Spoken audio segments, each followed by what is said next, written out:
Në seancën gjyqësore të zhvilluar këtë të mërkur për dosjen e vrasjes së Liridona Ademajt, përveç trajtimit të rrethanave të ngjarjes, vëmendje e veçantë ju kushtua edhe situatës financiare të akuzuarve.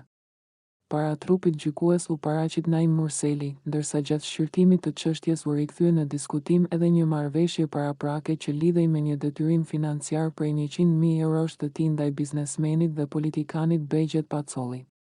Pas përmendjes së këtij detyrimi në sallën e gjyqit, Pacolli ka reaguar publikisht duke dhënë sqarime mbi mënyrën se si është trajtuar dhe konsideruar i shlyer borxhi.